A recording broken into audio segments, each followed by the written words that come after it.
আসসালামু আলাইকুম, আশা করি সবাই ভালো আছেন। আজকের পর্বে সবাইকে স্বাগতম। আজকে আমরা শিখব সিএসএস ব্যাকগ্রাউন্ড নিয়ে। তো এই সিএসএস ব্যাকগ্রাউন্ড কয়েকটা প্রপার্টি আছে, যেমন background colour, background image, background repeat, background attachment, background position. ঠিক আছে, আমরা একটা একটা করে সরাসরি উদাহরণের মাধ্যমে দেখবো আমাদের কোড এডিটর থেকে।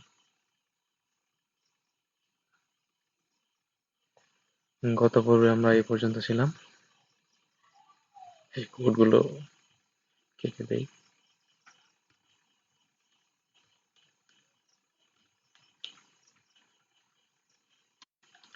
আমরা একটা ডিভ নেই, আমরা জানি ডিভ কি। এখানে আমরা ক্লাস দিয়ে দিই। যেহেতু আমরা সিএসএস শিখতেছি, তাহলে ক্লাস দিয়ে আমরা সরাসরি সিএসএস দিয়ে স্টাইলটা করব। এখানে দিয়ে দিই ডেমো 1। এইখান থেকে এটা সিলেক্ট করি, প্রথমে ডট, এরপর সেকেন্ড ব্র্যাকেট দিয়ে আটকে দিতে হবে। তো আমরা যদি এই ডিভের উইড হাইট না দিই, তাহলে আসলে আমরা যদি ব্যাকগ্রাউন্ড দিই, সেটা কতটুকু জায়গা জুড়ে কাজ করবে, আসলে ওইভাবে কাজ করবে না। জন্য এটাকে উইড হাইট দিতে হবে। প্রথমে উইড দেই 500 পিক্সেল, হাইট দিই 400 পিক্সেল। এখন আমরা আসলে দেখে আসি।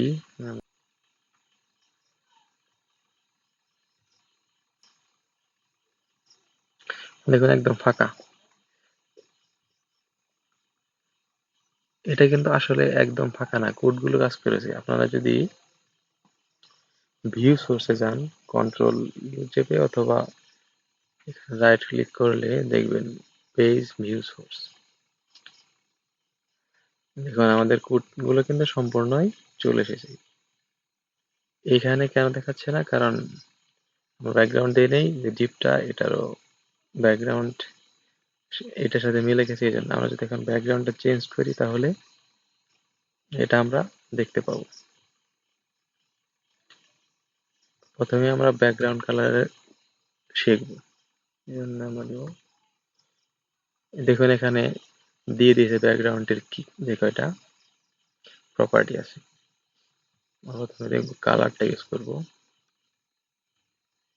কালারটা গ্রিন দিয়ে দিই,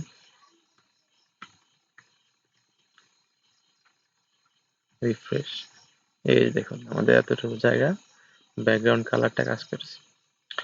তো আপনি যদি লাইভেই কাজ করতে চান, যেমন এটার একটা কালার দিবেন, এটা সরাসরি আপনি এখানে দেখতে চাইতেছেন যে এটা কিভাবে করবেন। তো তার জন্য আপনাকে এখানে রাইট ক্লিক করতে হবে। রাইট ক্লিক করে এই দেখুন কন্ট্রোল শিফট আই শর্টকাট অথবা ইন্সপেক্ট করতে হবে। হ্যাঁ, এই যে দেখুন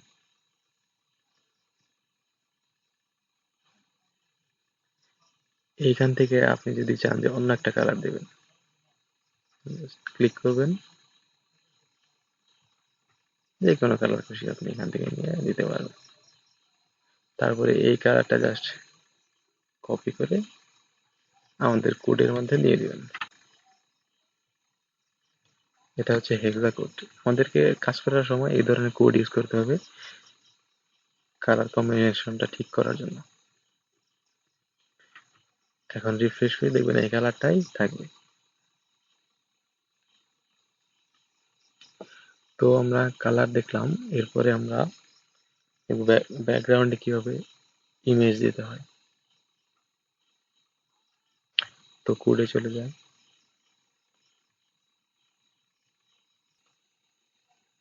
ব্যাকগ্রাউন্ড ইমেজ দেওয়ার জন্য আমাদেরকে ইউজ করতে হবে প্রথমে ব্যাকগ্রাউন্ড ইমেজ।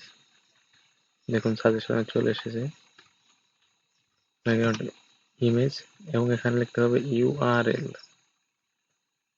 ইউআরএল এরপর ফার্স্ট ব্র্যাকেট, এরপর ভিতরে আমাদের যে লিঙ্কটা, যে সোর্সটাকে পাঠিয়ে দিতে হবে। এখন আমি ইমেজের ভিতরে এটাকে ব্যাকগ্রাউন্ড দিতে চাচ্ছি, তাহলে এটার যে নাম এটা আমি কপি করে নিই এখান থেকে। প্রথমে আছে img স্ল্যাশ, ফোল্ডারের ভিতরে ঢুকলাম, সেভ করি, রিফ্রেশ করি। দেখুন আমাদের ইমেজটা চলে এসেছে। দেখুন এখান থেকে দেখা যাচ্ছে যে ইমেজটা চলে এসেছে, কিন্তু এই ইমেজটা দেখুন অনেক বড় হয়ে এসেছে এবং এটা বোঝা যাচ্ছে না। ঠিক আছে, তো এটাকে ফিক্স করার জন্য, এটাকে ঠিক করার জন্য আমাদেরকে পরবর্তী যে ব্যাকগ্রাউন্ড প্রপার্টিগুলো আছে সেগুলো ইউজ করতে হবে। তো আমরা সরাসরি এখানেই করতে পারি। যেমন আমরা যদি চাই যে আমাদের যে ডিভের যে এই এলিমেন্টটা, এই এলিমেন্ট ডিভের যে উইড এবং হাইটটা, এই হাইট জুড়ে এই ইমেজে যে হাইট উইড থাকবে এটা ছোট হয়ে সম্পূর্ণ ইমেজটাই দেখা যাবে। তো এটা করার জন্য আমাদেরকে এখানে ইউজ করতে হবে ব্যাকগ্রাউন্ড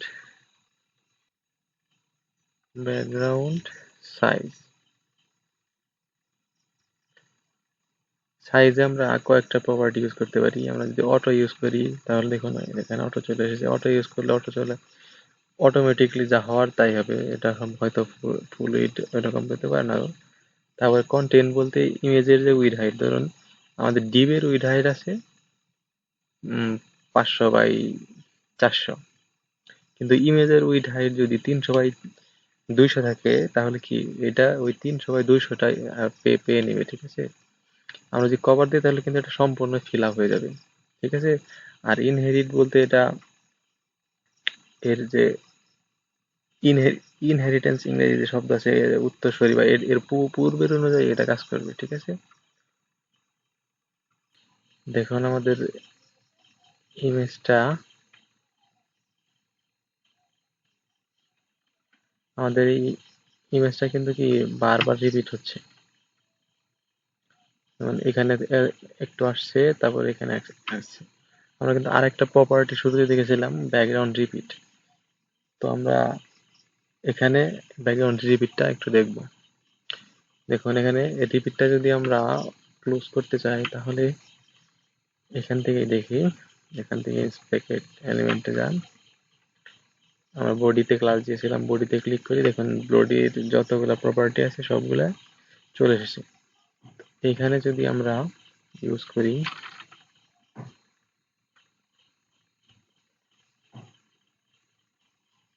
ব্যাকগ্রাউন্ড রিপিট, দেখুন ব্যাকগ্রাউন্ড রিপিটের এতগুলা প্রপার্টি আছে। তো রিপিট দিতে পারেন আপনি, তাহলে কি বারবার রিপিট হতে থাকবে? আপনি নো রিপিট দিলে রিপিট হবে না। আপনি শুধু চান এক্স অক্ষেই এটা রিপিট হবে, তাহলে এটা দিবেন। আপনি যদি চান যে উপরে নিচে রিপিট হবে, তাহলে কিভাবে রিপিট হবে? আমরা যদি চাই যে রিপিট, আমরা এখানে কি রিপিটটা ক্লোজ করে দেব, তাহলে কি নো রিপিট। দেখুন রিপিট করে নাই এবং এটা যে শুধু একটা ইমেজ এখানে পেয়েছে। দেখুন এখানে কি কি প্রপার্টি দেওয়ার কারণে এটা হয়েছে। ব্যাকগ্রাউন্ড ইমেজ দিয়ে আমরা এই ইমেজটাকে এখানে আনছি, তারপরে ব্যাকগ্রাউন্ড পজিশন দিয়ে এটা কি করছি, এই রাইটে নিয়ে আসছি, তারপরে এটাকে কন্টেন্ট দিয়ে কি করছি, এটার উইডটা আসলে ইমেজের যে উইড, ওই উইডটাকে আমরা রেখে দিয়েছি। আমরা যদি কভার দিই তাহলে কি হবে, কভার দিলে সম্পূর্ণ বডিটাই নিয়ে যাবে। দিয়ে দেখি, দেখেন, হ্যাঁ এই দেখুন সম্পূর্ণ বডিটাই নিয়ে নিয়েছি। কিন্তু আমরা এখানে ব্যাকগ্রাউন্ড অ্যাটাচমেন্ট যে ফিক্সড করলে এক জায়গায় থাকে এটা শিখতে যাচ্ছি, তো এই কারণে আমরা এখানে কন্টেন্টই ইউজ করবো। হ্যাঁ, এখন আমরা এখানে স্ক্রল করি, দেখুন আমরা আমাদের স্ক্রল করতেছি আমাদের কন্টেন্ট, কিন্তু কি এই ইমেজটা এখানে থাকছে। এখন এটা যদি আমরা ফিক্সড না করে অন্য প্রপার্টি দেই, যেমন এখানে যদি দেই স্ক্রল, স্ক্রল দিলে কি হবে, স্ক্রল করার সাথে সাথে এটা কি চলে যাবে, উপরে থাকবে কিন্তু এখানে চলে যাবে। তো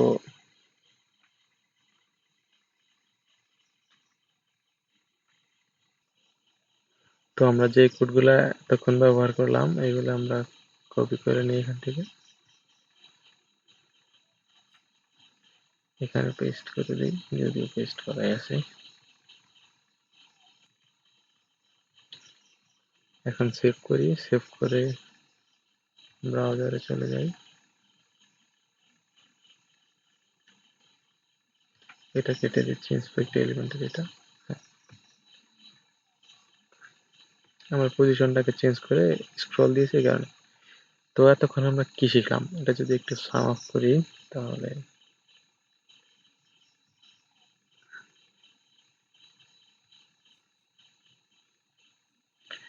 প্রথমে আমরা দেখলাম ব্যাকগ্রাউন্ড কালার, কালার ইউজ করা একদম সহজ, জাস্ট যে কালারটি ইউজ করবো সেটা ব্যাকগ্রাউন্ড কালার দিয়ে তারপরে ওই কালারটা দিয়ে দেবো, সরাসরি কালারটা চলে আসবে। এরপরে ব্যাকগ্রাউন্ড ইমেজ, ব্যাকগ্রাউন্ড ইমেজের ক্ষেত্রে আমাদের ব্যবহার করতে হবে ব্যাকগ্রাউন্ড ইমেজ, এরপরে আমাদের ব্যবহার করতে হবে ইউআরএল, এরপর ভিতরে ফার্স্ট ব্র্যাকেটের ভিতরে আমরা আমাদের যে কাঙ্ক্ষিত যেই ইমেজটা ব্যবহার করতে যাচ্ছি সেই ইমেজের ইউআরএল দিয়ে দেবো।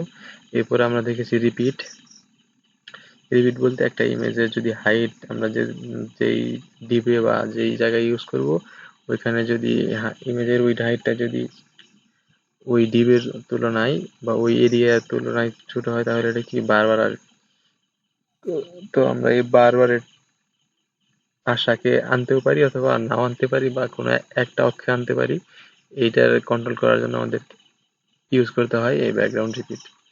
এরপর আমরা ব্যাকগ্রাউন্ড অ্যাটাচমেন্ট হচ্ছে আমরা যদি চাই যে কোনো একটা আমাদের ব্যাকগ্রাউন্ডের ইমেজ বা যে কোনো কিছু স্ক্রল করলে ওইটুকু জায়গা এক জায়গায় ফিক্সড থাকবে, ওটা সবসময় দেখা যাবে। তো এটা ফিক্সড ব্যবহার করতে পারি, স্ক্রল ব্যবহার করতে পারি, আমাদের যা খুশি।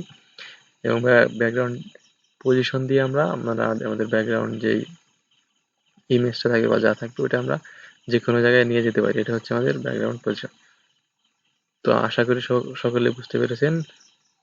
ধন্যবাদ সবাইকে ভিডিওটি দেখার জন্য। অবশ্যই সাবস্ক্রাইব করবেন এবং বেল বাটনটি টিপ দিয়ে রাখবেন যাতে করে ভিডিও আপলোড, নতুন ভিডিও আসার সাথে সাথে আপনারা তার নোটিফিকেশন পেয়ে যায়।